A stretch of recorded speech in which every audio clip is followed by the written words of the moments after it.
राऊत यांची रात्री जत इथे भेट झाली।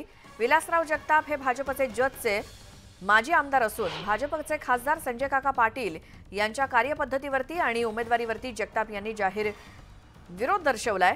दरम्यान संजय राऊत आणि विलासराव जगताप यांच्यात सांगली लोकसभेबाबत चर्चा झाली।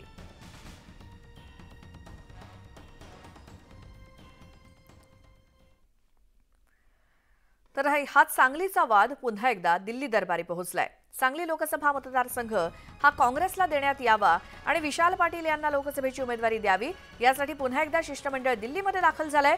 काँग्रेसचे नेते विश्वजित कदम आणि विशाल पाटील हे शुक्रवारी रात्री दिल्लीमध्ये पोहोचलेत आणि आज सकाळी काँग्रेस अध्यक्ष मल्लिकार्जुन खरगे आणि काँग्रेसचे महासचिव के.सी. वेणुगोपाल यांची ते भेट घेणार असल्याची माहिती मिळाली आहे। शिवसेनेच्या वतीने चंद्रहार पाटील यांना सांगली लोकसभा मतदारसंघाची उमेदवारी जाहीर करण्यात आली आणि या उमेदवारीला सांगली काँग्रेसचा जोरदार विरोध आहे।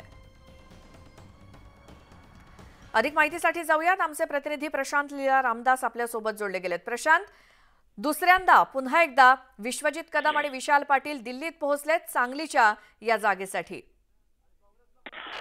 बरोबर आहे, सांगलीचा वाद पुन्हा एकदा दिल्ली दरबारी दाखल झालेला आहे। सांगली लोकसभा मतदारसंघात हा काँग्रेस पक्षात देण्यात यावा यासाठी जोरदार प्रयत्न विशाल पाटील विश्वजित कदम करत आहेत। त्यासाठी पुन्हा एकदा ते दिल्लीत आलेले आहे।